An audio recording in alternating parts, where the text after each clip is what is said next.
Especially the second stanza. It is the one who goes his hand. I was in your among the best sin and house. So on. Amen. I'm trying to do something that's if the Balila cool. As he called. I hope songs are called song with the spirit doing the thing I was alone.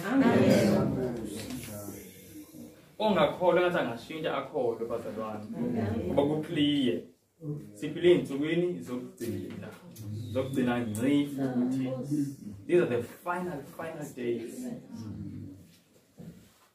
and mawufunda incwadi esambulo chapter 12 ku verse 12 lithi iBhayibhile usathane uzila lize lithi maye kuwe namhlanje nawe lwandle ngoba usathane uzile enolaka ngobuyazi ukuthi isikhathi sakhe sinjani sifishane do you see bazalwane ukuthi thina abanye bethu siyaqagela isithi hayi isikhathi sekhona lithi iBhayibheli usathane uyazi akaqageli ukuthi isikhathi sakhe sinjani sifishane and lithi iBhayibheli ngenxa yaloko ukuthi isikhathi sakhe sifishane usathane usebenza ngani ngolaka so do you see bazalwane ukuthi ulaka lika sathane luyali increase as isikhathi sakhe siyasiba njani siba sincane.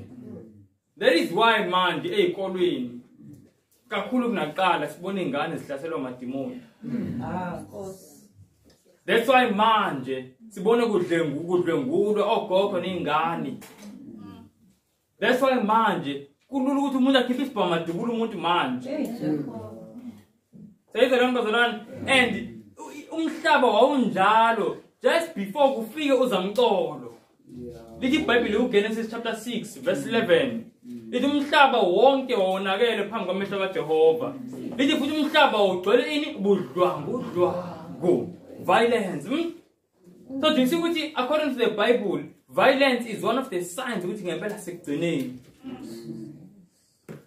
Now friends, kunenye attack esitsheniwe ezini kaNkulunkulu sathane ezoyenza just before uJesabuye. Satan's final attack sifuna ukufunda ngaleyo nto namhlanje. Satan's final attack and i-target yaleyo attack ithina ibandla likaNkulunkulu. Akubona abantu abangaphandle uthi seyiqedile ngabo. There is an attack attack guys Satan. Ngifisa sifunde ngayo namhlanje Satan's final attack.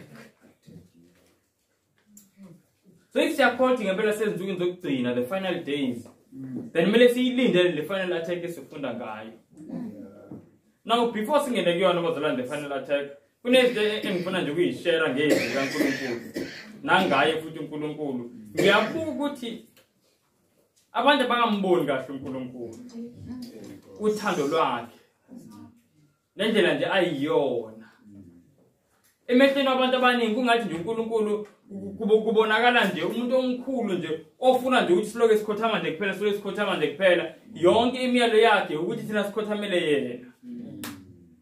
So asikalibona uthando kaNkulunkulu ngendlela uNkulunkulu befisa silibone ngalo. Nenhloso ukuthi uNkulunkulu athumele uJesu emhlabeni ukuthi silibone lothando. But usathane uzamile ngamandla amakhulu ukulisitha lothando. Ake sibukeni something bazalwane before we look at the final attack 19 ngifisa siyibuke sihlangene vele asele incwadi yamahubo chapter 16. This is amazing. Yamangalisa nje siyifunda. Amahubo chapter 16.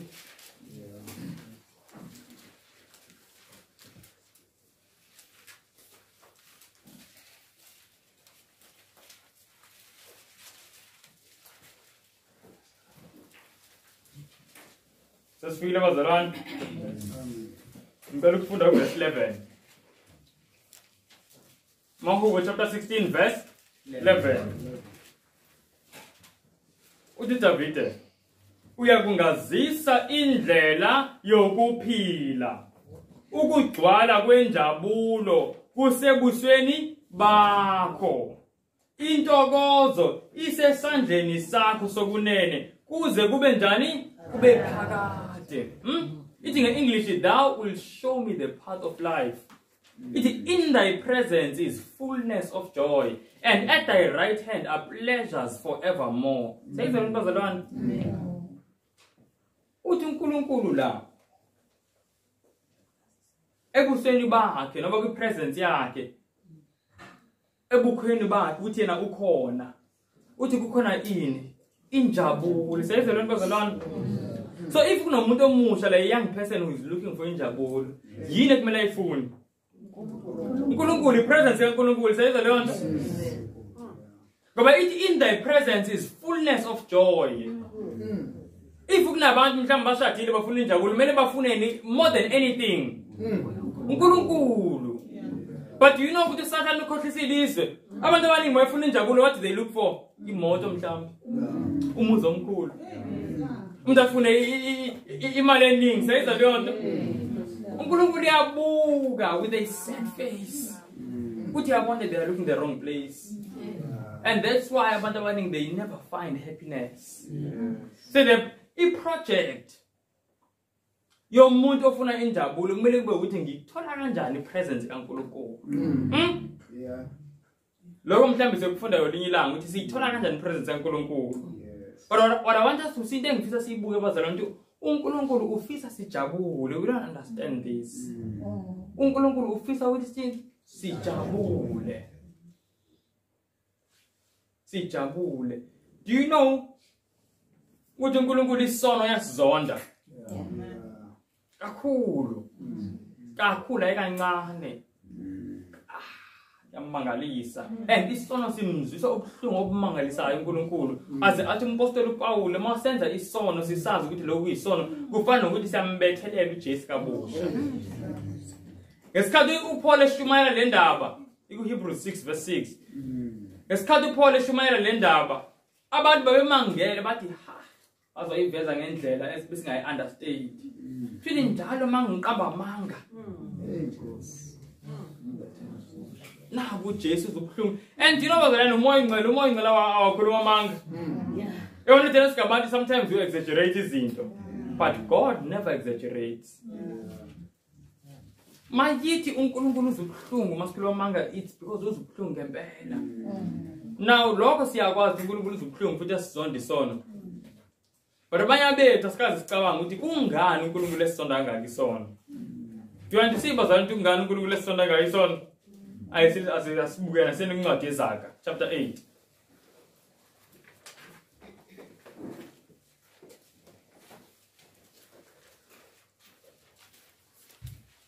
Izaga chapter 8 verse 10.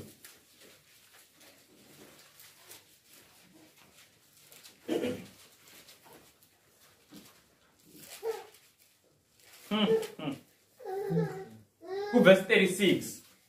As doing something. Uthi uNkulunkulu ithi ongangifumani uyona umphefumulo wakhe. Ithi bonke abangizondayo bathanda ukufa. Sayizo leyo nto. Nge-English ibeka ngendlela ecacile. It's even clearer. Ithi he that sinneth against me wrongeth his own soul. Ngamanye amazwi mangenza isono ngizilimaza bani? Mina. Ithi bonke abesithi uNkulunkulu bonke abazonda mina bathanda ukufa. Nabo zalana yinto lena uSathana ayifihlile. Ukuthi the reason why uNkulunkulu esizonda isono is because mangona ngikulimala mina ekugcineni. Uyabona umzali onengane ekibulawa ama drugs. Abone manje nobhutwayo omncane leyo ngane iqeda kushona. Abone nobhutwayo omncane seyibhema ama drugs. Uyahlupheka, uyawazonda lo mzali ama drugs. Not because selfish, it's not a selfish hatred. Uzonda ama drugs ngoba ubona into ayenza kwingane yakhe, sayibona leyo nto. So uthando analo for ingane limenza ukuthi awazonda ama drugs ngendlela emangalisayo. So it is the love that is creating the hate. Sayibona leyo nto bazalwane. The reason why uNkulunkulu ezonda isono it's because isono egcineni sibulala thina. Do you know ukuthi uNkulunkulu as ebuka ingane lesibhe, do you know that one time the hospital ministry sathi komnye umbhede ngizokhuleka ngathi ngiyafika kunosisi angiboni noba usisi noba ubhuti ushawe ha ngathi ngiyabuka kabehlela bakubo ngala ngathi kwenzekeni bathi hayi ushawe iboyfriend yakhe and bangivezela nje nala ngasenyaweni la yayimbophe khona kathi mshaya imbophile.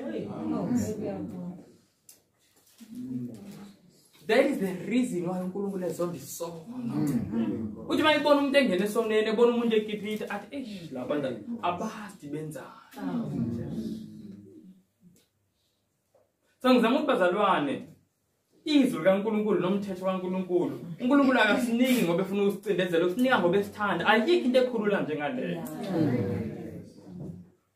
Ayikho into eletha injabulo njengokulandela intando kaNkulunkulu. Siyayizwela bazalwane. That's why uDavid as ehambile wazenza izono, sekumla sifunda ngaye last week uDavid izono ayizenzile. Wabuka ukuthi mangenze isono kuloke njalo kunenkinga akukuthula. Magcina seyibhala lo mbhalo uthi ukuthula nokujabula okumangalisayo kusebusweni kaNkulunkulu. Umuntu bayifuna injabulo afuna ubuso kaNkulunkulu. And engiyithanda ukuthi ubuso kaNkulunkulu bazalwane it's available to kings and to servants bonke abantu. Seyizwela bazalwane. Now ukujabula kusepresence kaNkulunkulu sineka kanjani lokujabula? Asibuye verse lokugcina nje ngale point yokujabula. Asene ku John chapter 13. John chapter 13. Ayasibuye ngizofunda verse 17. Ayasibuye bazalwane.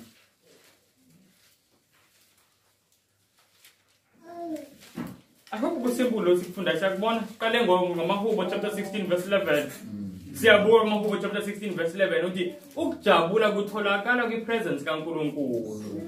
So ngofuna ukujabula just look for the presence of God. Ungaziqayekisi ngezinto eziningi. Futhi usabe into yokuhlukanisa nepresence kaNkulunkulu. Now in this verse sifunda ukuthi uNkulunkulu wenze sekwipresence yakhe usinika kanjani ukujabula.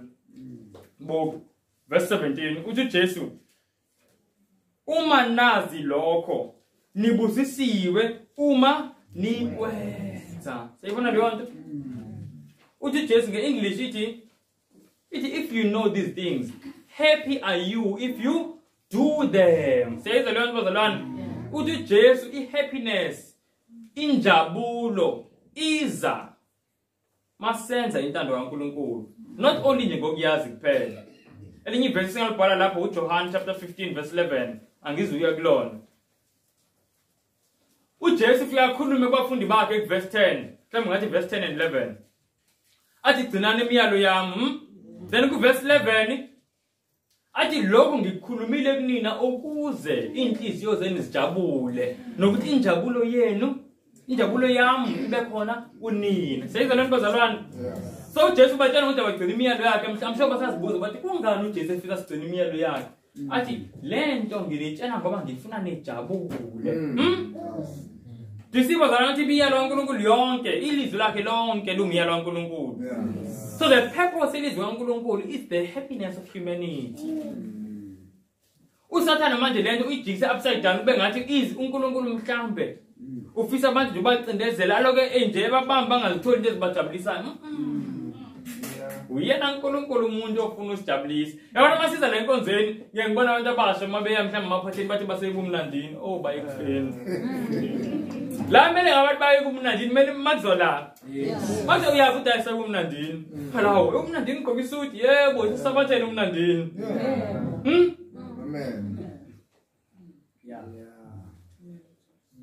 Now uJesu siyafunda la ukuthi usinika ukujabula ngokusinika ilizwi lakhe. Sayibona leyo nto la kuJohn nathi ngokulenza ilizwi lakhe sithola ukujabula. So the more of his word uJesu sinika yona is because uJesu he wants to make us happy. The more word, more happiness. More word, more happiness. Ngayikhohle. Yes. Ayisingenini kule final attack. Aseni kuMatthew 4 verse 4.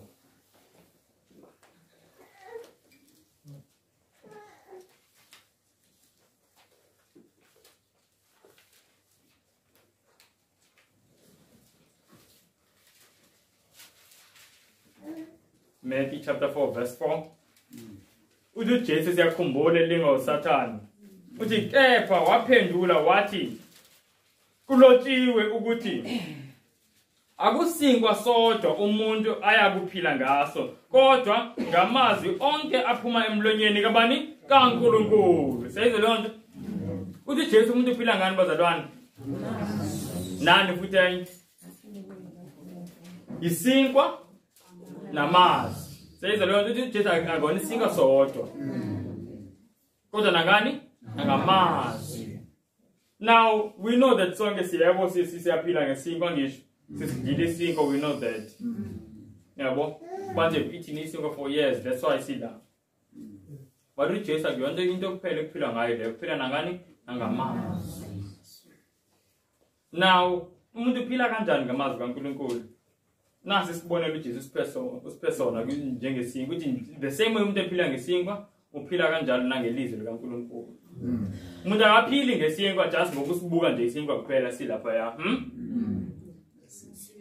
Mela thina asidle, asifake emlomeni. Then asitafune. And then sigayeke.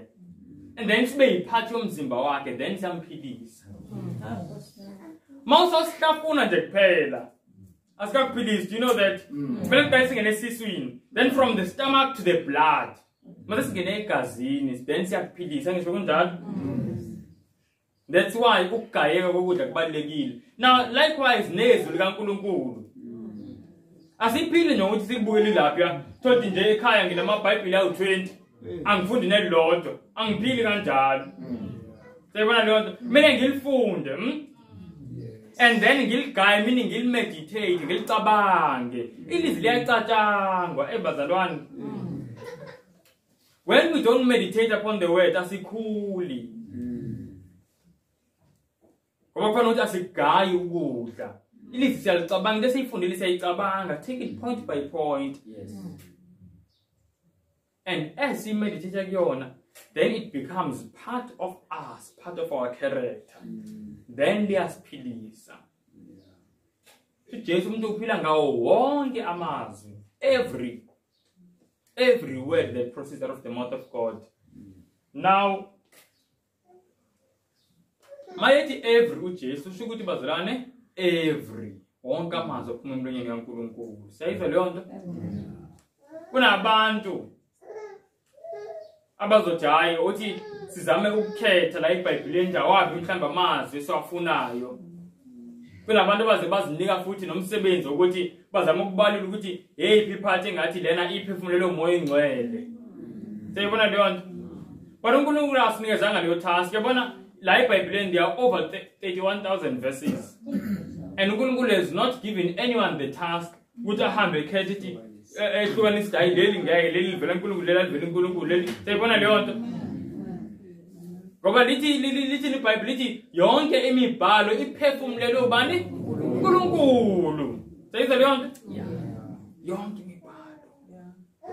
Sakumele sihlukanise, ngingakhethi lo engithi hayi lo hayi ngiyakufuna. Ngithi eyiloko engathi kungishaya la ngona khona impela ayiloka ngikufuna. Sayizwa nonke bazalwane? Ngoba konke sithe more word, more happiness. More word, more happiness. Aseni Deuteronomy, sike singene nje kuyona le part le. Deuteronomy chapter 4.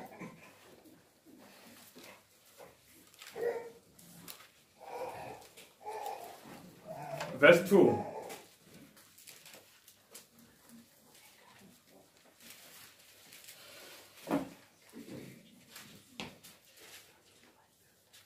Iti anigu thasisela ezwini enginiyala ngalo ninganciphisi futhi kulo ukuba nigcine imiyalo kaJehova uNkulunkulu wenu enginiyala ngayo. Sayizwa leyo nto?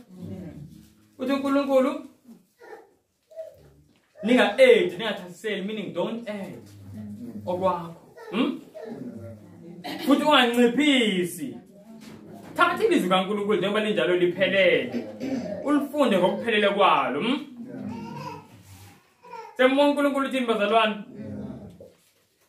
So do we see ukuthi from the start lesi siyabona ukuthi uNkulunkulu is against abantu abazothi hayi imincwadi yamahubo hayi angiboni ukuthi incwadi ngempela noba incwadi ethile noba mhlambe iTestament elidala.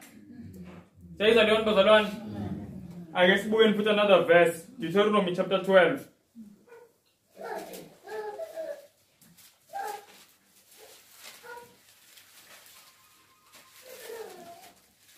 Verse 32 la.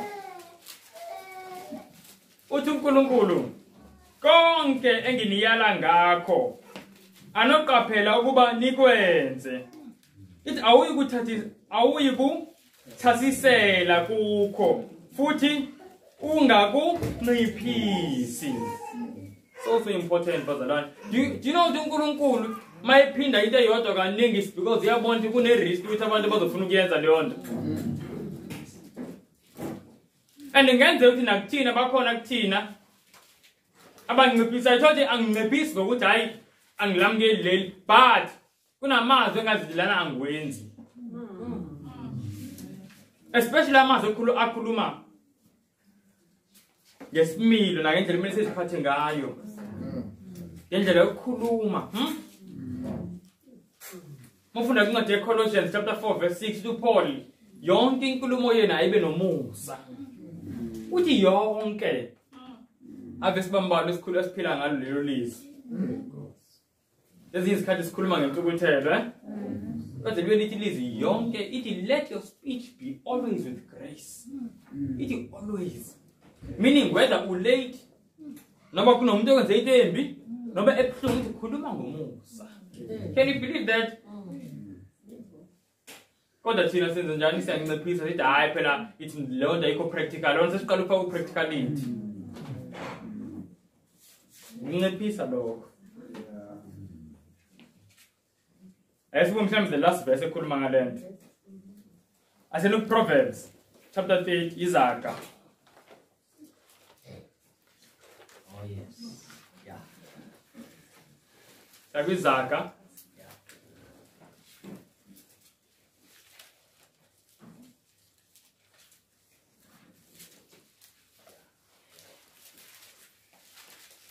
Izaga, take chapter 8. Yeah. Asibuke amanye ngwabona masengwabona ave ngathanda amavesi. Verse 5 and 6. Lithi iBhayibhile onke amazwi kaNkulunkulu acwebile. Uyisihlangu kwabaphephela kuye. Ithi ungenezeli emazwini akhe. Funa akusole ufunyanwe ungumqambi manga. Sayizwa lento bazalwane. Do you see the same thing uNkulunkulu lokuyiphinda? Chapter 30 Izaga chapter 30 verse 5 and 6.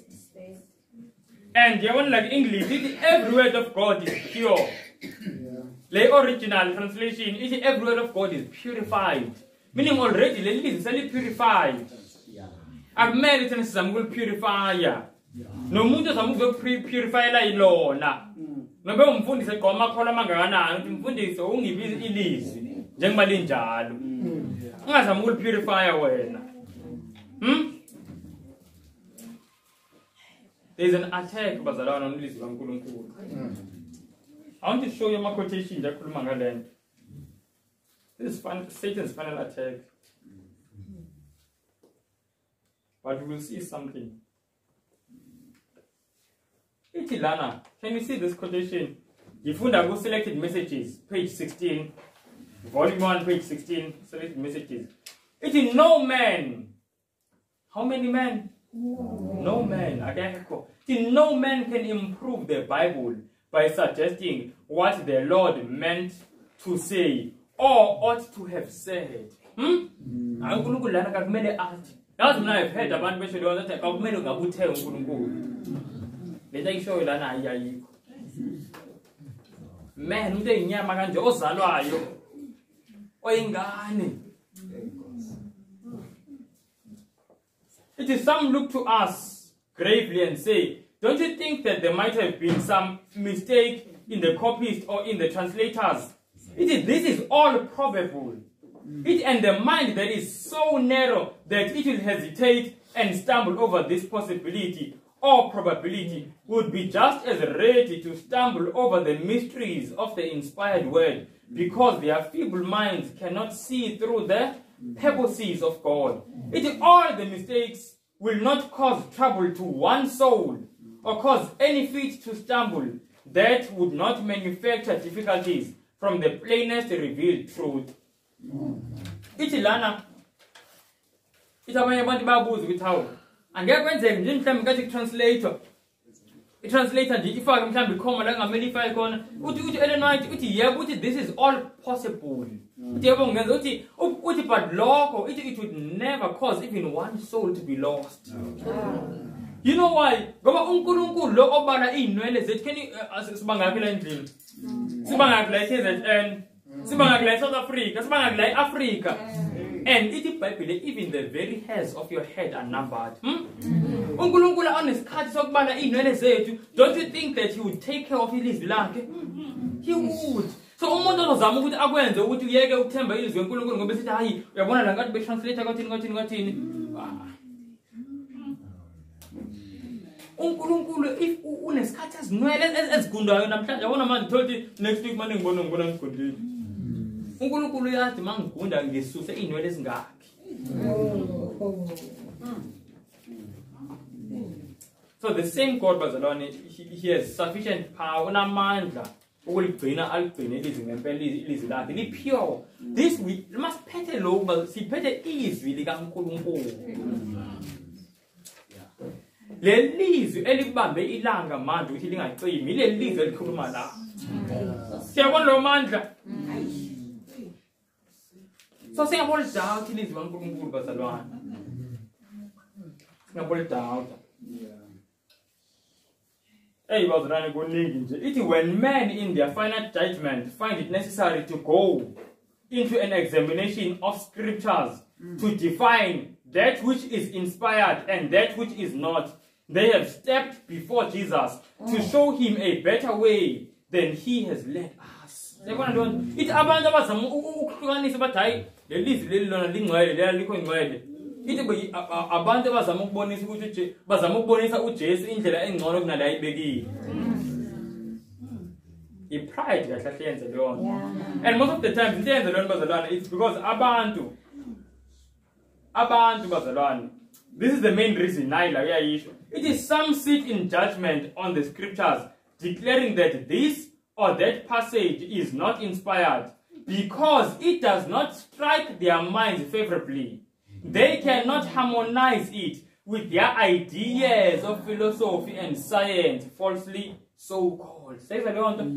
Abantu makunento elizwini kaNkulunkulu engahambiselani nendlela yena abona ngayo izinto uthi hayi lela ngibona ngathi right. Sayize lonto. Angisithi uNkulunkulu uthi ku-Isaiah 55 sekhumbula uthi uNkulunkulu uthi my thoughts are not your thoughts. Asikhumbula bazalwane lelo lizwi. Uthi futhi imicabango yami iphezulu kuneyenu kusho uNkulunkulu angisho. Ubani okumele ashintshe? Ave kuyithina kumele sishintshe sibe nemicabango kaNkulunkulu. Abantu baningi bazama ukushintsha uNkulunkulu abe nemicabango yethu. That's the problem.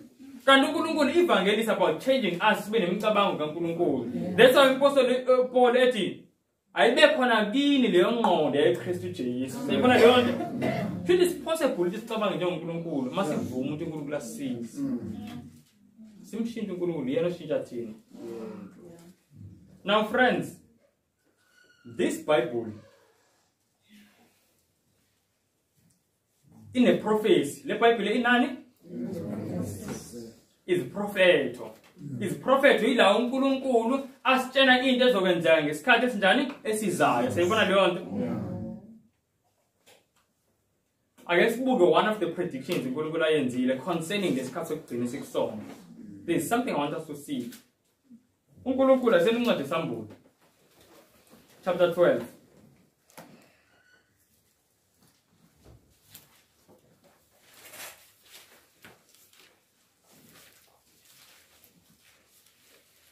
uNkulunkulu incwadi Sambulo uprofetile ukuthi kuzoba khona ibandla ngesikhathi sokugcina eliyoshumayela lo myalezo esiubona incwadi Sambulo chapter 14 eingilosi ezintathu. Mafunda incwadi Sambulo chapter 14 kusukela ku verse 6 uyibona lesi sigijimi seingilosi ezintathu. And manje kubuka u verse 14 kubuya uJesu. So lokho kuyasitshela ukuthi this is the final message eshunyayelwa just before uJesu athini abuye. Uyabona lo bazalwane? And uNkulunkulu usinikezile impawu esiyobona ngalo leli bandla le group yabantu ku chapter 12 verse 17 ake siyibukeni. And uSathane yabazonda labantu kakhulu. Ithi uDraco wamthuku thelela owesifazane wamuka wayokulwa naba seleyo benzalo yakhe, the remnant of his seed, labo abagcina ini imiyalo kaNkulunkulu nabanobufakazi bukaJesu. Asimeni la kuthiwa le group le this is now a prophecy yeBhayibheli. iBhayibheli elithembekile kakhulu. So this group azobe izonda uSathane has two things, izinto eziyi-2. Igcina imiyalo kaNkulunkulu, not some, yonke imiyalo kaNkulunkulu. Then number 2, inani ubufakazi bukaJesu. Ubufakazi bukabani? BukaJesu. The testimony of Jesus. Now bazalwane yini ubufakazi bukaJesu? Ake ngibuzeni.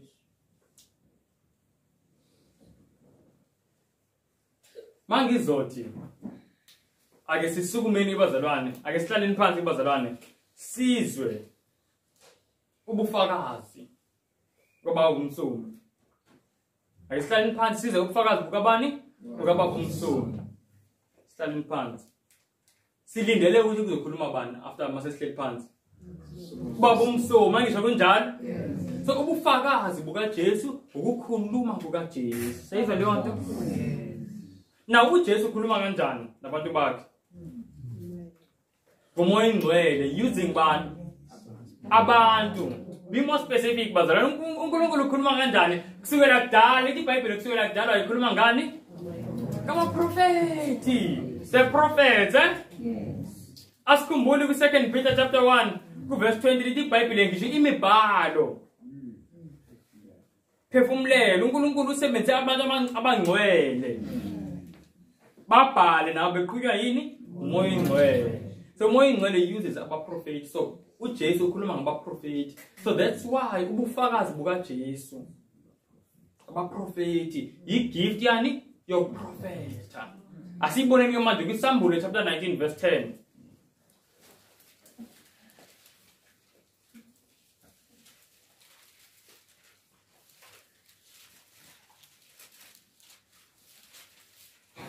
Last time I found you ubufakazi bukaJesu. Ithi ngase ngiwa phansi phambi kwezinyawo ukukhuleka kuyo ingilosi. Yayisithi kimi, Musa, ungayenzi leyo nto. Ngiyinceku kanye nawe nabazalwane bakho abaphethe ubufakazi bukaJesu. Khuleka kuNkulunkulu ngokuba ubufakazi bukaJesu bungumoya wokuthini? Wokuprofesa. So uNkulunkulu mayisithi ibandla lokugcina lizobuligcina imiyalo kaNkulunkulu futhi linobufakazi bukaJesu. uNkulunkulu into ayambulayo ukuthi la ibandla lokugcina lizobe ligcina imiyalo kaNkulunkulu futhi babe benomuntu omprofeti phakathi kwabo. Sayizwa lonke bazalwane. This is a prediction esinikezwe yini? Yizwi likaNkulunkulu. And ukuthi ngenxa yalokho uDraco uyabazonda. And bazalwane siyazi lama identifying marks akhomba kubandla the Seventh-day Adventist Church. Yeah. And siyazi ukuthi umoya wokuprofeta ubonakaliswe kwiministry ka-Ellen White. Siyazi leyo nto bazalwane? And uNkulunkulu, there are so many evidences asinikeze wona ezwini lakhe ukuthi ngalesikhathi lesi uEllen White embiza ukuthi abe umprofeti kaNkulunkulu, abe imessenger kaNkulunkulu, kakumele vele ngaleso sikhathi kube khona umuntu osetshenziswayo uNkulunkulu, umprofeti ovukayo ngaleso sikhathi. Athi ngibuza abazalwane, siyakhumbula ngisho iTabernacle athi ngiliveze. Siyakhumbula? uNkulunkulu mayiqala iTabernacle la emhlabeni wasebenzisa abantu. uMoses angithi before kube khona uMoses la engazi iTabernacle wasenza umprofeti maqala isanctuary la emhlabeni. Yeah. Mase izosuka isanctuary la emhlabeni mase ama services azophela la emhlabeni sekuzoqala la sezulwini. uNkulunkulu wathi wasebenzisa abantu ukutsheni ukukhomba abantu kwisanctuary lesezulwini hayi lesemhlabeni. Okay, yebo nekhuluma into right, John uMbhaphatisi nompostoli uPaul. Kamanye amazwi uNkulunkulu wasebenzisa ini abaprofeti. So mase isuka isanctuary la emhlabeni mayiqala use the prophet. Mase ishintsha indlela eyiyona seyisuka from emhlabeni ukuya ezulwini ingena kwindawo engcwele. God uses abaprofeti. uJohn uMbhaphatisi uthi lezinto lezi sezilana lesemhlabeni seyizoma. And then uPaul ufike nesithi lesemhlabeni seyimile. Sakhumbula ngithi incwadi yaHebrews ukhuluma leyo nto. This nompriest omkhulu manje. Okwindawo engcwele kephi esezulwini. Asadinga ukuhlaba, So njalo kwisanctuary makushintsha okanye makwenzeka movement, uNkulunkulu usenza umprofeti to show abantu ukuthi manje movement seyikanje. Do you see that bazalwane? Nango 1844 kwenzekani? All right, number 1, great disappointment. Into yini ngesiZulu great disappointment? Phoqa yokukhulu. Bazalwane mele sizisho lezi ngolimi lwethu. Sebona leyo nto. Ngoba abantu uNkulunkulu mayiguqula abantu usebe ngaba-convert to i-language. He's converting them to evangeli. Sayizwa leyo nto. So konke kumele sikwazi ukusho ngani ngelimi lwethu. Ukuphoxeka okukhulu 1844. All right. Ukudumala okukhulu. Yeah, great disappointment. Yini enyenza ku-1844? Amen. Ukuphoxeka okanye ukudumala okukhulu okusenzeka emhlabeni but kunento ayisenzeka ezulwini. uJesu wasuka la kwindawo engcwele waya la kwindawo engcwele. Seyibona le bazalwane 1844 October 22. Now ngoba siyamazi uNkulunkulu njalo makushintsha umsebenzi noba administration kwi-sanctuary uloke njalo evusa umprofeti ozokhomba abantu ukuthi asekushintshe. Kushuthi nathi ngo-1844 kumele silindele ukuthi uNkulunkulu uzovusa ini? Umprofeti. Because uNkulunkulu akashintshi. Akashintshi indlela asebenza ngayo. And ngempela on the very same year, December 1844, Ellen White receives her first vision. And lama visions are related to in sanctuary. Yebo bafunda abazalwane bathi hayi engathi senze iphutha ukuthi i-sanctuary njengoba sizitshela uJesu yabuya i-sanctuary akona umhlaba kune-sanctuary sezulwini bayifunda but still kakudingeka umuntu ozothi ngiyibonile lento ngamehlo senzeke ezulwini. Siyayibona leyo nto? And uNkulunkulu wazisa ini? Umprofeti Ellen White. And bazalwane, there are many other evidences. I mean, do you know what it means something? Ellen White, siyathi Ellen White imfundo yakhe was less than grade 3 education. Ingana grade 3 angazi lezingane mhlawumbe cishe sezindala lezi sizibonayo. But do you see into ayenza wenza into engenziwa ngisho nabantu abahodoko abanama PhD abafundile. Ithi Ellen White's literary output approximated 25 million words during a writing career spanning nearly 70 years, with a number of the 90 plus books, 90 plus, including compilations from her pen in print today, have been translated into as many as 100 languages. He's a researcher Roger Kuhn. According to research done at the Library of Congress by Roger Kuhn, she is the 4th most translated writer in history. And then he quoted from Vance Farrell defending SOP. Now, in history, this is one of the most translated writers. Lack of education. Well, as not as good as his pathologies of ages of parents and prophets. It's not even to a university. Do you know what it councils on diet and foods? Health. In the early 1900s, Elomalinda University, I found out about it, but we found Gayo.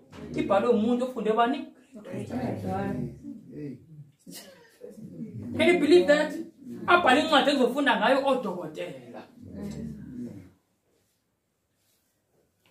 So it's clear that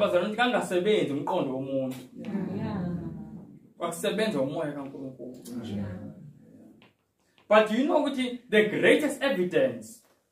Let's see John chapter 16. John chapter 16, verse 13 or 14, and says, which is my problem, which is more my figure. Which he will glorify me. Which I Kulumangami. Which is more in the figure a mountain. Wambula Bani, which is Gamaya Maz, Ubufagazi, Obunamanta, now Bongo Fagas, good to Monte Tolmo, it's when Umuntu is Sambula, which is Akuluminga, Kuluma, which is which are Bugante, go young Italians, I go and take Kuluma go Veluches, which is, I want the large Akulumu. Uno more Pagati, and Mazalone, a echo. Like Yavana, Mangita, and Gabon. This cover has the cover not deserve ages. I can't come over languages in general, Ellen White. Books after books. Deserve ages has 800 and something pages. But on Christ object lessons, I didn't put this is got chase. You're getting much no I equate caution, because it's not a health equal to chase, minister of healing. Equal to chase, the first few chapters of Kurma chase in the pen. And that is the evidence, Pastor One. As he tolerating and Bella. This is not coming from man. And definitely this is not coming from Satan. This is coming from Jesus himself.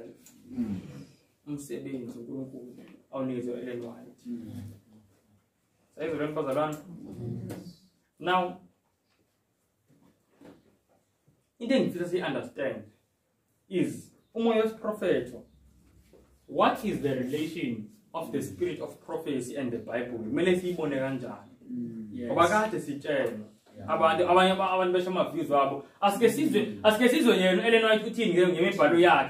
to the Bible. Say when I learn was alone, I guess it's win. So Scasa Funda, you can give a linganche. Scasa Funda. Yes, go in a word, no go temper one, no witty, a man, let's say anything from Elise. And sometimes there's Susa is in the thing, we sing as except, yeah? Now, see, I want the same way, Del Temperanga, you don't listen, I would in the future, we need to accept, we need to expect, Melissa Linde, isi, prophet. Eban, they look to let me say the numbers are one. So if the embarrassing land is one, we should be expecting prophet Eban, they look to say the numbers are one. So Umundo Zoti, I'm not glad that it is a pair. Kota Abesita, I mean, Angulan, the Lumo prophet. Lomu to sing a land, at least is one and belly lease. Some come riches, what in? Come for us, John chapter 5. Utikbona Nina Nitinam call Moses, got an call in Moses. Goba been call Moses, give an amnian call. Go Moses, Wapa, Langa, I said, good verse. So uthi Jesu uma ngabe nimkhola uMoses. Yaba nami ngiyangikholwa ngoba lento engiyiyona uMoses bekhuluma ngayo.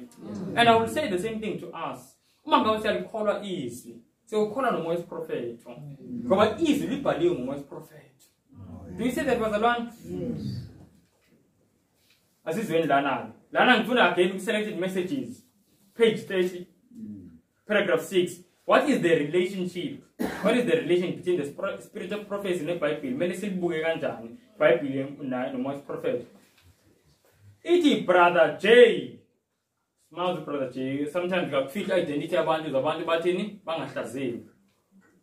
Iti brother J balele no iti brother J would confuse the mind by seeking to make it appear that the light God has given through the testimonies is an addition to the word of God. Askismin la. Kuja brother J, we are confuse abantu.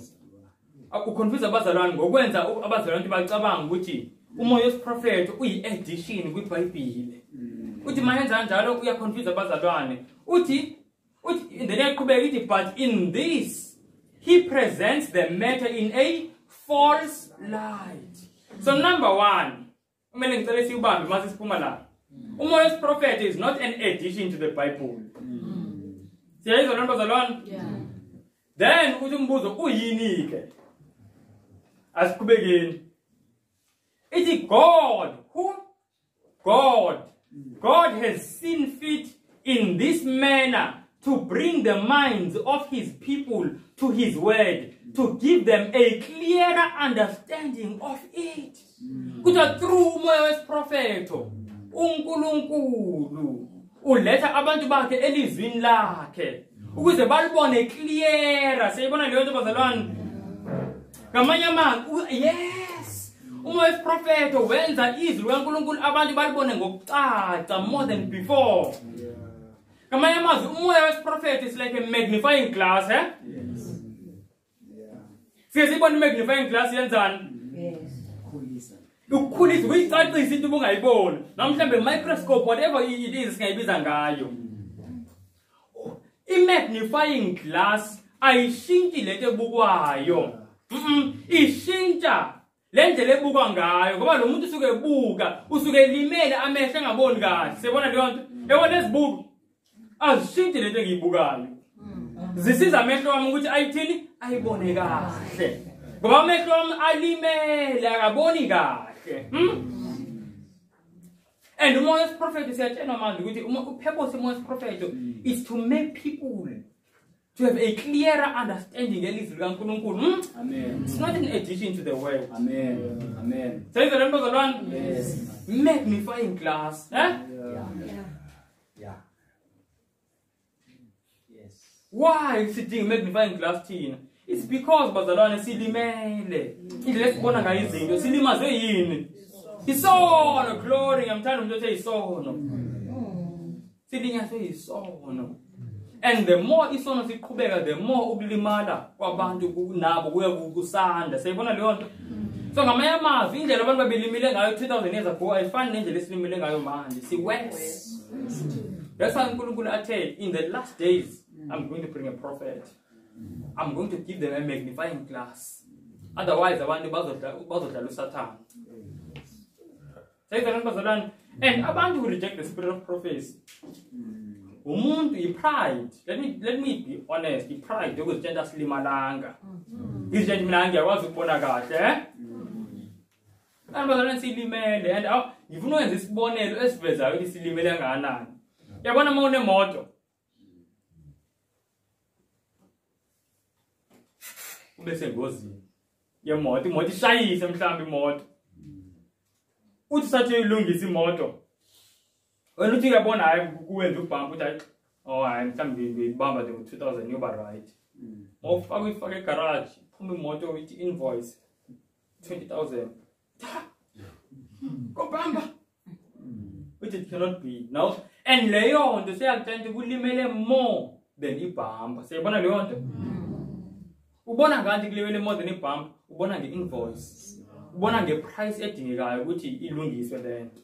So as ubona i-price edingayo ukuthi kulungiswe lento, yabona lento ilimele ngempela. So uma ufaka imoto yakho mhlambe imali edingeka ukuthi ilungise 20,000 yabona ilimele makudingeka mhlawumbe 40,000 yabona ilimele kakhulu sayibona leyo nto mawuzothi sidinga 120,000 uyabona hawo cishe iphelile sayibona leyo nto ngizama ukuthi ukulimala kwayo uyakwazi ukubona ngokubuka iamount edingekayo ukuze ilungiswe leyo nto sayibona leyo bazalwane do you know ukuthi umuntu ngesikhathi elimazwe isono the cost yathini ukuphila kaJesu ukuphila kwaNkulunkulu uqobo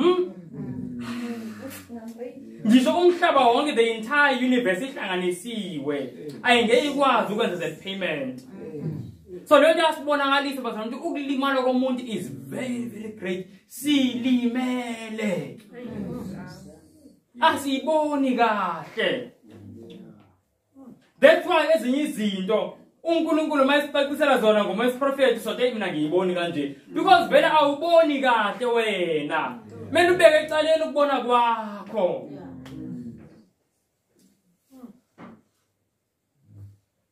Sengizolani bazalwane abantu abaningi bathi hayi ngiyasamukela ispirit umoya prophet ku deserve it is none kodwa mase kufika kwizinto ngempela eziphathene nokuphila kwakhe umuntu athi no ngishintshe indlela yami yokudla ngishintshe indlela yami yokugqoka ngishintshe indlela mina ngiyibona nje ngathi leyo nto kade uNkulunkulu eyikhulumile umuntu ahambe yena ngokubona ayibeke ecaleni magnifying glass ata mina amehlo amasana ngise right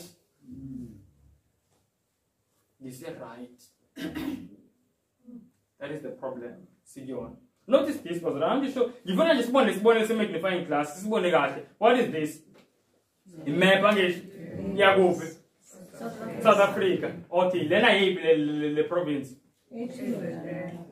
KwaZulu Natal glory to God ukhona umuntu kunamadolobha akhona amadolobha esabonayo la sayibona umuntu bathu bikephi la cha lutho bona mari siphela but what would happen if I make magnifying glass it's the same case that angisho kodwa manje is under magnifying glass manje sesiyabona onquthu sesiyabona onkandla sesiyabona olundi siyabona le bazalwane it's the same thing but if we were to take the same map as the case sifake la kuleso South Africa ingafika ingene ithi khaxa aziphikisani just because kunezinto engizibonayo kulena bengingaziboni kulena it does not mean ukuthi ziyaphikisana sayizwa leyo nto it's just magnified yazakala bazalwane i-magnification glass vele yenza leyo nto ukuthi iveza izinto bezingabona kulenenye but if unguthathe lento ifake exactly lapho uyabona ziphikisana ingena exactly it's an exact fit magnification and njengoba esho Ellen White herself uthi lo bhuti lo wethu most prophet is an addition confuse abantu the most prophet is a magnifying glass it helps people to see clearer clearer they don't see clear so ngamanye amazwi that's why Ellen White esithi uyi lesser light by the way yenye yezinto abantu abayikhombayo bathi hayi Ellen White uyi lesser light therefore kumele singamlaleli lesser light it just means which she's reflecting in light from the greater light ivela kuphi leso sisho lesser light ukukhanya okuncane ivela Genesis chapter 1 yathi uNkulunkulu ngizodala two lights uthi a lesser light and a greater light akhumbula i lesser light yini inyanga yini inyanga eyaziwa ngayo ukuthi inyanga ayinako ukukhanya kwayo ireflector ukukhanya kwani kwelanga siyibona leyo nto so meaning na Ellen White mayithi uyi lesser light akanawo ukukhanya kwakhe yena sayizwa leyo nto or reflector ukukhanya black Jesu ukukhanya kwelizwi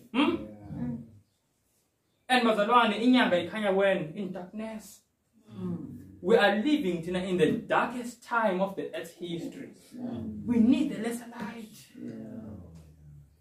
by the way bengicela one more thing ngibuka nje manje ama-objections abanye abantu bazoleyo kuqala objection bathi hayi lesser light so ayibalulekanga whether ilaleli noma ilaleli so sibhala ivesi if uyabhala la ku lesser light ungabhala ivesi kuJohn chapter 5 verse 35 Angizuya kulona. Kuleli verse uJesu ubiza uJohn the Baptist nge-light. John chapter 5 verse 35. uJesu ubiza uJohn the Baptist ngani? Ngesibani. The light. Kodwa siyazi ukuthi uJesu naye uyazibiza naye ngani? Nge-light, ngesibani ngisho. So uJohn the Baptist is the lesser light. Thanks a lot, bazalwane. But does that mean with John the Baptist? Why can I mind well? Does that mean with John the Baptist? Yeah, na. In that balile. And in that kulumile, oba kapalang John the Baptist. Kulumile. In that as kulumile. As balile kanga this kulumile Apostle Paul. Balile njenga as the same spirit working in them. In fact, as landing into Jesus, which in the lesser light with John the Baptist. Mawufunda kuMateyu chapter 11 verse 11. Uthi uJesu Matthew chapter 11 verse 11 uthi Jesu kuba bonke abazelwe ngabesifazane akekho omkhulu ukudlula uJohane ombhaphatisi. So the very same prophet actually lesser light John the Baptist uthi Jesu this is the greatest of all the prophets. Yes, remember the one.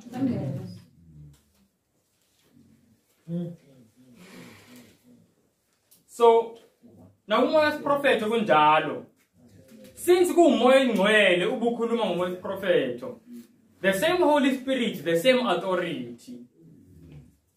uNkulunkulu bazalwane njengoba esinikeze umoya prophet njengoba uyasithanda njengoba ngisho ukuthi uNkulunkulu the more silazi ilizwi lakhe the more happiness siba nayo. So if uNkulunkulu wants us to see ilizwi lakhe clearer yini azama ukuyenza ngabe uzama usicindezela uzama usinika ini angazi masayibona into bazalwane. And the reason why sisenza lesifundo bazalwane is because there's an attack umoya prophet. There's an attack on the Bible as well. But there's an even greater attack umoya prophet. Do you know if ngiyakwazi ukuthi ulimela amehlo and ngiyakwazi ukuthi uhlakaniphile if ungakufunda izincwadi ezithile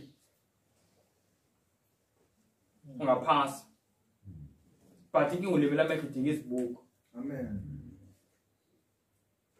And ngiyabona ukuthi kuyoba nzima ukuthi ngilimaze lezi zincwadi. Do you know what I would do? Ngilimaza ini izibuko zakho. I would attack the magnifying glass. I would attack the what? The magnifying glass. Ungaboni ithi incwadi ikhona ulahleki ikhona. Because there are many of us esingaphili ngelizwi kaNkulunkulu likhona. Ngoba silibheka ngento elimele. Athi uNkulunkulu sethi nako buka kahle. Uthi hayi lana ngiyamele ngishintsha kakhulu. Sayizwe bazalwane. And inhloso yomoya prophet nayo yavela. Uthi oh how much good would be accomplished if the books containing this light were read with a determination to carry out the principles they contain. Might the books containing this light, the lesser light, lesser light, so prophets and prophets and kings, deserve ages. Oh, but when we read these books, like even this author hotel about theology, they're about husband and owners into Angie. And that's yet this wonderful light say big why is he big excited? Robert in below say they don't agree with it. And that's full of change. If there would be 1,000-fold greater vigilance, 8,000-fold more self-denial, and a resolute effort, and many more would now be rejoicing in the light of present truth. It says the numbers if person says, then we want to clear and then there would be 1,000 times more self-denial than man. Do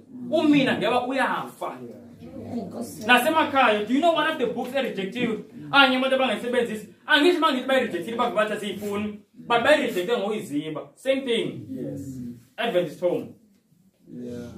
Do you know thing lo engikhuluma bazalwane ngithi uSathane uhlasele ini? Amakhaya. Why ehlasele emakhaya? Ngoba uma iprofeti yasitshela ku-Adventist home page 15 ukuthi amakhaya ama-families ayinhliziyo yebandla nesizwe nelizwe. All three. So uSathane uma efuna ukubulala ibandla uhlasela enhlizweni. And uyabona ha na yini ezosiza amakhaya. Athi ngisebenze ngomoya wami ongcolile ukuthi nje bayizibe lencwadi. Ahlale emakhabetheni abanye abantu banawo ahlale emakhabetheni. Yino ngikhumbula sifunda nonkosikazi wami.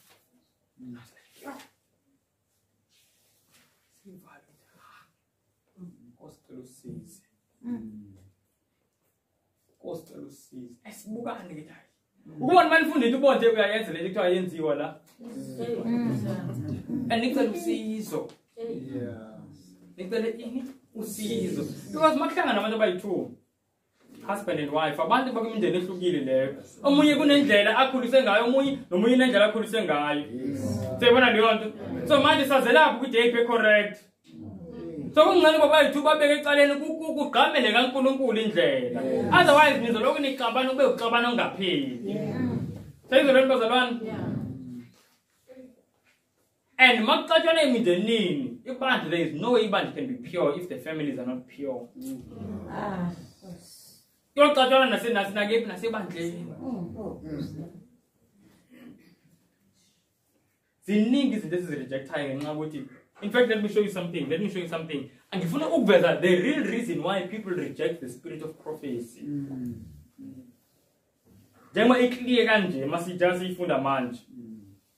Why is it rejected? I say no, John chapter 7, verse 7. The spirit of prophecy was saying, bufakazi kwabani? Buka Jesu. uJesu uyafakaza through Moya's prophet. Angisho John chapter 7 verse 7. uJesu through Moya's prophet wenza njani? Uyafakaza, uyakhuluma. Kodwa abantu abufakazi bakhe angazi ukuthi kwenzekile. Ezinye izikhathi namazwi bila kufana. Awamngeli, they don't accept ubufakazi bukaJesu. Na uJesu uyasinikeza isizathu ukuthi why abantu bengabamukeli ubufakazi bakhe. Ngoba nangesikhathi ekhona emhlabeni efakaza in person babengabamukeli ubufakazi bakhe. And then he tells us isizathu. Asizweni isizathu. John 7 verse 7. Uthi izwe lingenizonde nina, kepha mina liyangizonda ngokuba ngifakaza ngalo ukuthi imisebenzi yalo mibi. So the greatest reason why abantu bazalwane bezonda ubufakazi bukaJesu Moya's prophet is because Moya's prophet uveza ubube empilweni zethu. And when we are not willing to change, yabuzonda lobufakazi. Kade abantu babezonda uJesu ehamba ngeenyawo. So sithanda basumzonda manje mase isebenzisa nje umuntu nje onganaye kanga. Bemzonda uJesu kodwa bembone evusa abantu abafile. Still bamzonde ngenxa yokuthi ufakaza ngemisebenzi emibi yomhlaba.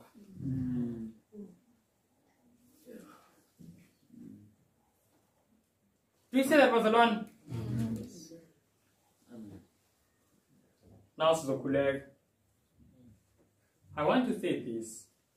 The very same thing bengisho ngelizwi ukuthi akumele silihlinze ngithi lokho akubalekanga lokho kubalekile.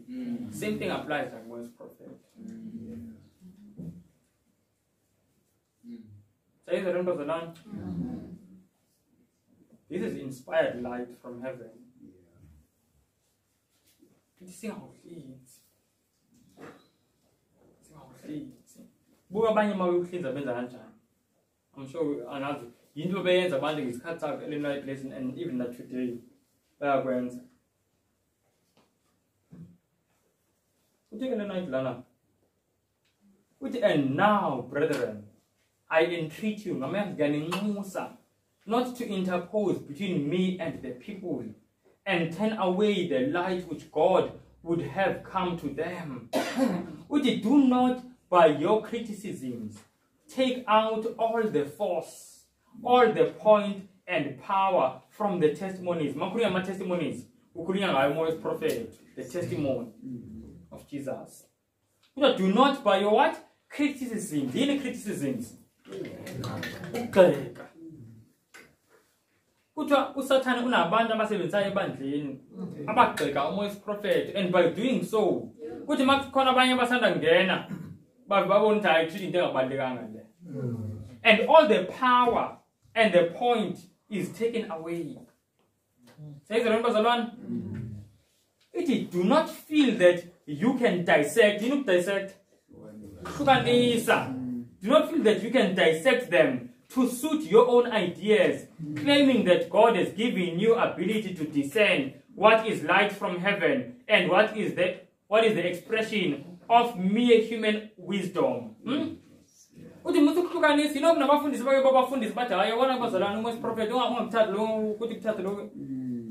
The simple reason abantu would hate the testimony of Jesus, it's because yafakaza ngemisebenzi emibi.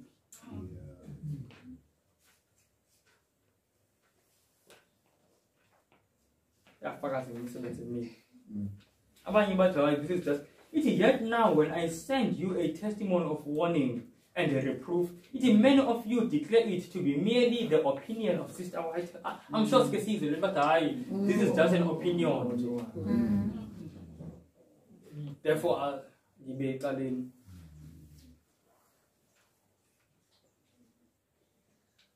you have thereby insulted the Spirit of God. You know how the Lord has manifested himself through the spirit of prophecy. Past, present, and future have passed before me. I do not write one article. I do not write one article in the paper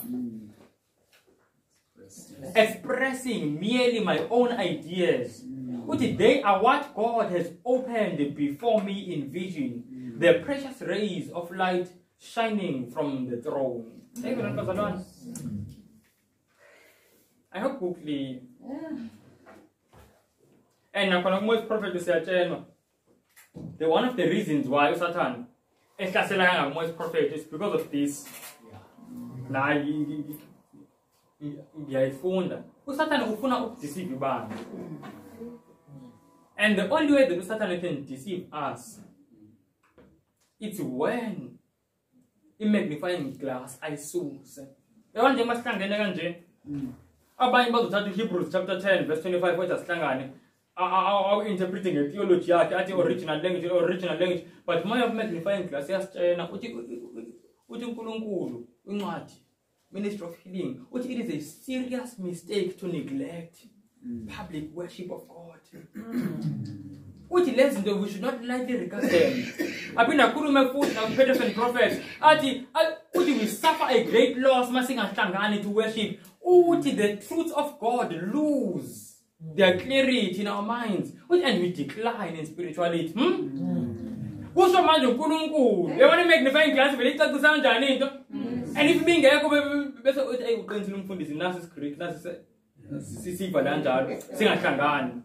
but now the magnifying glass says, if you are going to decline in spirituality.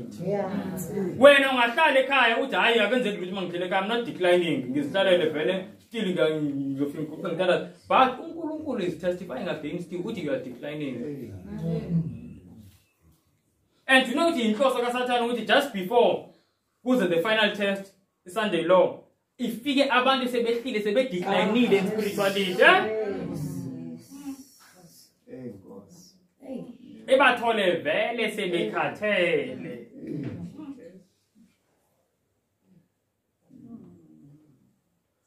I want to be from the Sabbath school, the narrowness of the path. So this is unless we have firm confidence in the spirit of prophecy, we are going to be deceived. And by if we repeat the 6 songs unless we have confidence Unkulunkulu is working through these writings, we are going to be deceived. sizozwa amazwi wabantu. Ithi man may get up scheme after scheme, and the enemy will seek to seduce souls from the truth. But all who believe that the Lord has spoken through Sister White and has given her a message will be safe from the many delusions that will come in these last days. Which in the last days, there are delusions. There are delusions. Inkohliso. Khohliseka nje. Ukubona into engekho.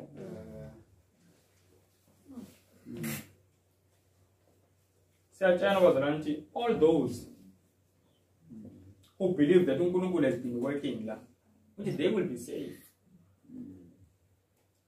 Ngiyakhumbula i-example bengingayenza last week, ngicela ukuyiphinda manje ngiyixoxe. Angifuni ukudla isikhathi esiningi kakhulu. Esiyithola ku-2 Kings chapter 6, ngesikhathi iSyria, inkosi yaseSyria, isilwa noSirayeli. Ifuna ukuqeda ngoSirayeli. Inkosi enamandla. Isirayeli emncane. But ihluleka. Ithi mayithi bavimbe ngala hayi. Nje ingabatholi. Ithi bivimbela ingabatholi. Yagcina inkosi yabiza amabutho wayo. Yathi ningitshene ubani la kuthina oyimpimpi yenkosi yaseSirayeli. Waqhamuka omunye. Uthi akekho nkosi. Ithi kodwa eSirayeli kunomprofeti. Otshena inkosi yaseSirayeli izinto wena ozicabangayo nozikhulumayo usembhedeni wakho. Ithi yingakho ngeke sinqobe siyadlala nje. Sayizwa leyo nto bazalwane? Without a vision the people perish. Now if inkosi ayisicabangeni, ngithanda ukuthi masifunda sicabangeni. If inkosi yaseSyria yayifisa ukubanqoba kodwa ingeke imenze lutho umprofeti Elisha, yeyiphi indlela engabanqoba ngayo? Ngoba phela umyalezo abantu bawuthola ku-Elisha umprofeti, and then benzeke lento ekhulunywa ngo-Elisha, and then bayanqoba. If inkosi yaseSyria yayifuna ngempela ukubanqoba, yini yayingayenza? Okay, bathi izobahlukanisa ne-Elisha. Asithi bazalwane ayikwazi ukumbulala Elisha ngoba yazama, siyakhumbula in fact yazama ukuza. La i-7 Elisha yaziyasaba yabona amabutho esondela. Wathi Elisha inkosi ngicela umvula amehlo abone. Ithi iBhayibhile wabona ama-chariots omlilo egcwele. Wathi thi bengaboni sizungezwe kanje. Bangenzani sekunje? Khehle nje lo mprofeti nje lithi inkosi ngicela umbonise. So babengakwazi ukumbulala Elisha. So if awukwazi, asithi inkosi yaseSyria awukwazi ukumbulala Elisha. Kodwa ufuna ukwenza sure ukuthi labantu and ukuthi awukwazi ukumstopha ukuthi abanikeze abantu imessage. But ufuna ukwenza sure ukuthi labantu laba uyababhubhisa even though beyithola imessage. Yini ongayenza? Uzobenza abantu ukuthi bayeke ukukholwa le message. But you're wrong, yeah. So if you cannot destroy the prophet and you cannot destroy the message, you destroy the faith. Take the number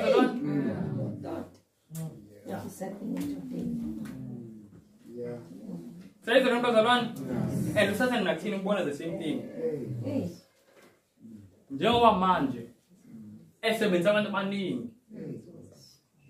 To destroy faith. There's no way he can destroy these writings. The protector is Zulu. But it says to destroy not the message, but the faith. But no, not really. Not really. Is this really true? Kanti uma uzithatha njengengane ukuzithathe ngokuthi wena awuboni vele. Usindile. Last quotation. Yizo prophecy lapho yizo lento eyenzekayo manje uElena wayishilo ukuthi izokwenzeka because as a prophet vele into yazibona zingekenzeki. Uthi there will be a hatred kindled against the testimonies which is satanic. Uthi ngesikhathi sokugcina, uthi kuzoba nenzondo abantu abazoba nayo against these testimonies. Inzondo egcwele ubusathane. You know, I have seen and heard people, but you told umuntu, if even past us was around, I've seen and heard umlomo. Athi umuntu, most prophets kaba ukhotha ku pulpit. The same person told ukhotha ama philosopher athi Aristotle. Omunye khotha yazi ngama ngalinye ilanga ngabe ngathi ayinto engekho le. Engangisafika futhi ebandleni. Bakhotha Luther Van Ross abantu bakhotha yonke into abangayikhotha. Athi singamkhotha athi Lord, ngathi ngenze into ekhulunywe wena yabo manje ngayeka lapho kulalela abantu. And I can tell you saying ukuthi kungisizile. Yes, sometimes I was thinking it's true. But kungisizile. Kungisizile. Landele nje le ndlela ukuthi Jesu ayikhombayo. As ingane angiboni inkosi khomba. Kuthiwa lana in the last there will be a hatred kindled against the testimonies, which is satanic. It is the workings of Satan will be to unsettle the faith of the church in them. For this reason, Satan cannot have so clear a track to bring in his deceptions and bind up souls in his delusions if the warnings and reproofs and counsels of the Spirit of God are heeded. Sayibona bazalwane kuthi into ayenza isathana wenza lento besikhuluma ubulala ukhona.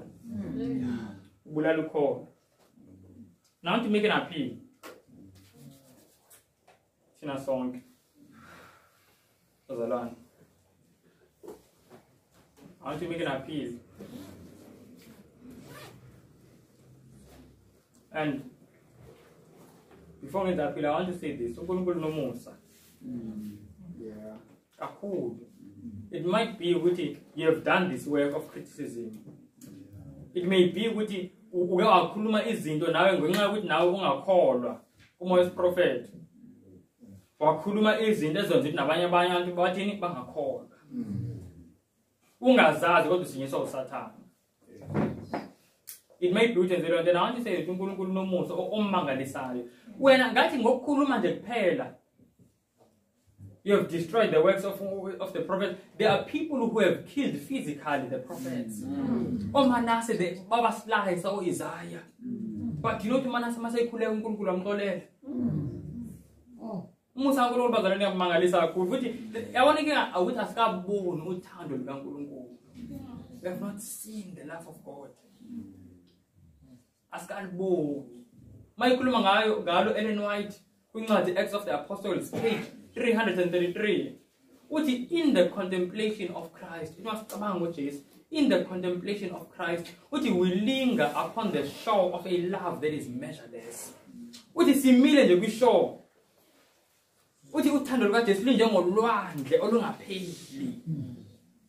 Sibuke ulwandle olungapheli siyalibona ukuthi liphela kuphi. Lunjalo nje bazalwane uthando lukaJesu. uNkulunkulu angasithethelele sonke. But my appeal is really simple. Bengicela futhi sivala amehlo sithobise amakhanda so that akekho obona omunye as we decide. Sivala amehlo sithobise amakhanda. Sivala amehlo sithobise amakhanda. Sonke bazalwane. Sonke. Including myself. Sivala amehlo sithobise amakhanda. If bazalwane kuthina kukhona umuntu ozaziyo ukuthi whether iBhayibhile noma Moyes prophet, especially Moyes prophet, ngoba yena umuntu sathana ayihlasela kakhulu. Yazazi into ebengenandaba nje nayo futhi even naye ngamazwi akhe ebenza abanye ukuthi bangasikholwa. Spirit of prophecy. And namhlanje amehlo ayavuleka. Uyacela amandla kuNkulunkulu okumthemba. Asifunde spirit of prophecy futhi enze lo uNkulunkulu amtshela kona. If kunomuntu nje onjalo angifuni bazalwane zonke izandla. Just nje umuntu othi ngokusizwa kuwena Jesu ngicela ukwenza into ngambulele yona umoya wesiprofeto. Ngoba into embulwe kumoya wesiprofeto into eyambulwe elizwini lakho. This is a magnifying glass. If umuntu onjalo ngicela phambi isandla. There is anyone like that because ngicela amandla in these last days. Iphilele nje kuphele umina. But the real reason of disobedience is self. There are things esibambelele kuzona esizithanda kakhulu. That kungcono ngiphikise ilizwi, kungcono ngiphikise nomoya wesiprofeto than ukuthi ngihlukane naso. If there is anyone uthi Nkosi ngiyacela usizo, phamise nje isandla, ngiyakhuleka.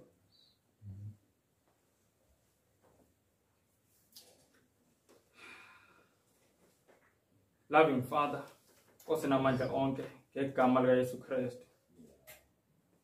Siyazithoba kuwe, singabantwana Nkosi. Singabantwana kakhulu. Ngafamba nje Nkosi okwethu ukukumamela. Athi Nkosi singabantwana abanenkani. Siyacela Nkosi usamkele ngoku. Siyacela Nkosi usamkele. Uxolele Nkosi kona kwethu. Sonile kakhulu. Endlela ezininzi Nkosi sangalandeli. Osibekele kona Nkosi umoya wakho wesiprofeto naselizwini lakho. Siyakubulela ngosikhanyisela namhlanje usibonisa ba umoya wakho wesiprofeto was not an addition to ilizwi lakho. But I magnify yasinceda sibone clear ilizwi lakho. Please Nkosi cela usincede kakhulu. Silandele Nkosi intando yakho. Especially Nkosi in our families and in our habits of life. Indlela esithetha ngayo, indlela esinxiba ngayo, indlela esitya ngayo, everything Lord kube yilendlela kusofuna nokube yiyo. Please Nkosi siyacela kakhulu. Sesiluze Nkosi happiness eninzi. Yahlukana ifamilies. Sagula Nkosi singabantwana bakho. All because Nkosi asimamelanga ilizwi lakho. Siyacela Nkosi uxolo. Siyacela namandla. Kuba singabantwana sinawo namandla nditsho ukumamela. Siyacela namandla Nkosi. You see the hands of your children azibona izandla Nkosi. Please Nkosi uyazazi impilo zabantwana bakho nalapho Nkosi kunzima khona. Uyazi Nkosi wena and futhi Nkosi unobele unenceba and you are patient Lord. Ndiyacela Nkosi nothando lumangalise kakhulu. Cela uncede Nkosi each and everyone uphakamise isandla Nkosi cela ubancede. Please Father. Please Nkosi sidinga uncedo sonke. Esibona ixesha liphela Nkosi siyambona uSathane uzama Nkosi ukususa ukholo lwethu kuwe. Please. Siyacela kakhulu siyakubulela ngegazi lika Yesu Kristu. Elenza Nkosi kube possible ukuthi qho sihlanjwe Nkosi sonweni. No matter how deep Nkosi singenile. But Nkosi xa sisivuma isono Nkosi sishiye siyahlambeka. Oh Lord, thank you for the blood. Siyabulela igazi. Siyazi Nkosi it has cost heaven everything. Sibulela nje lo thando lungaka. Siqhubeke Nkosi benathi with us Nkosi imini yonke even like afternoon program Nkosi phinde benathi. Siyacela konke Nkosi ngegama lika Yesu Kristu waseNazaretha. Amen. Amen.